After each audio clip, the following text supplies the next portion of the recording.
Assalamualaikum warahmatullahi wabarakatuh. Selamat datang di pembelajaran Bahasa Indonesia kelas 12 pada materi menulis surat lamaran kerja.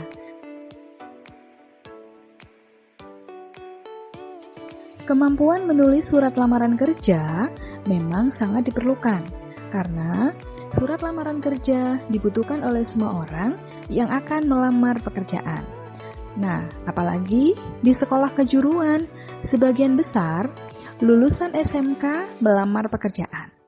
Baik, apa sih yang dimaksud dengan surat lamaran kerja? Surat lamaran kerja adalah surat yang dibuat oleh individu ditujukan untuk perusahaan dengan tujuan melamar pekerjaan. Nah, surat lamaran kerja ini termasuk ke dalam surat pribadi karena dibuat. Adapun jenis surat lamaran kerja, yang pertama adalah surat lamaran kerja dengan model biografi pelamar ditulis langsung dalam surat lamaran atau yang disebut dengan model gabungan. Kemudian yang kedua, dengan model terpisah. Artinya, biografi pelamar ditulis tersendiri di luar surat lamaran. Nah, ada hal-hal penting pada saat menulis surat lamaran kerja. Yang pertama, surat lamaran kerja harus ditulis oleh pelamar. Yang kedua, surat lamaran kerja ditulis pada kertas yang berkualitas baik, folio atau HVS. Kemudian, penampilan surat lamaran harus simetris.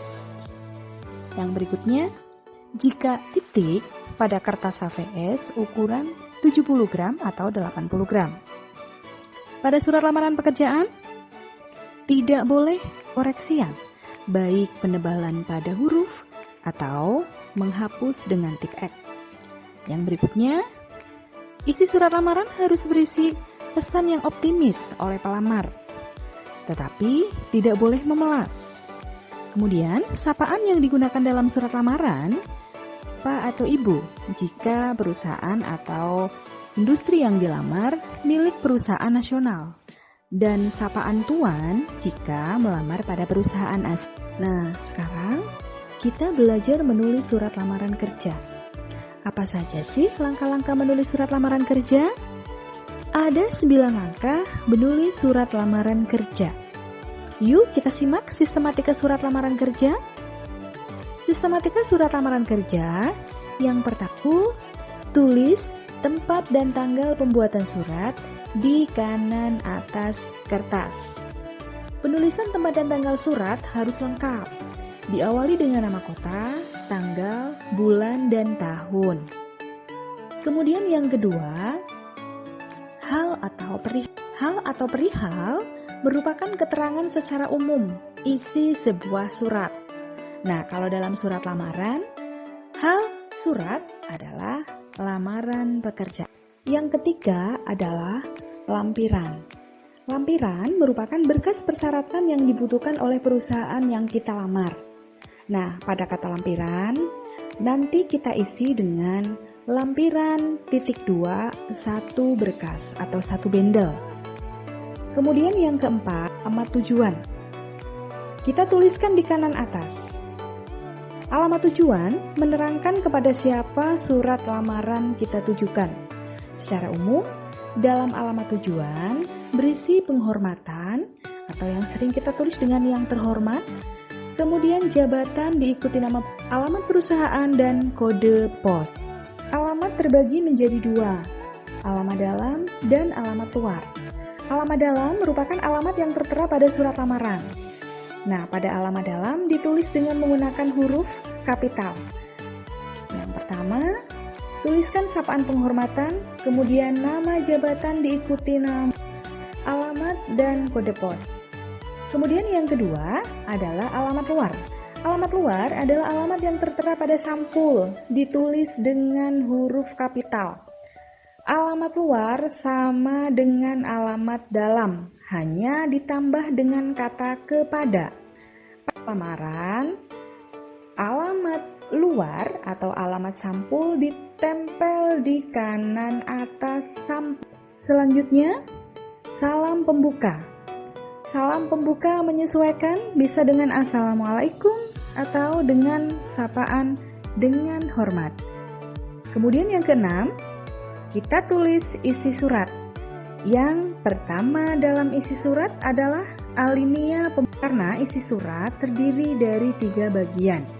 Alinea pembuka, alinea isi, dan alinea penutup. Pada bagian isi surat terdiri dari 3 bagian. Alinea pembuka yang menerangkan dari mana pelamar mendapatkan lowongan pekerjaan.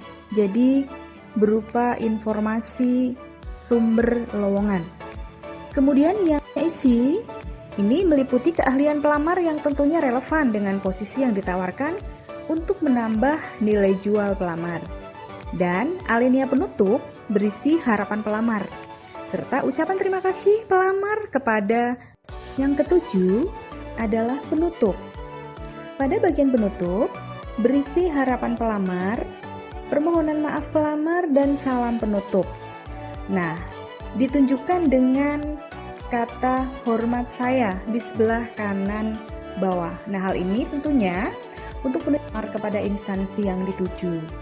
Kemudian, di bawah kata hormat saya menerangkan ada tanda tangan pelamar, diikuti nama lengkap, dan diikuti gelar atau jika akan menulis surat lamaran pekerjaan dengan model terpisah, maka pelamar harus menulis biografi. Nah, apa saja sih hal-hal yang terdapat dalam biografi? Yang pertama adalah data pribadi yang memuat antara lain nama, tempat tanggal lahir, alamat, dan jenis. Kemudian, pendidikan. Nah, jika ditulis riwayat pendidikan, maka tulislah pendidikan terendah ke tertinggi. Tetapi, jika ditulis pendidikan, maka tulislah pendidikan dari yang terendah ke yang tertinggi. Pengalaman bekerja.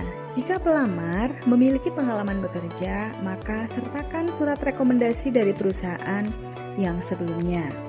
Nah, selanjutnya keterangan lain bisa diisi dengan prestasi yang pernah diraih ataupun motivasi hidup. Dan yang selanjutnya yang pernah diikuti, kemudian referensi. Berikut adalah contoh surat lamaran kerja dari seseorang kepada perusahaan.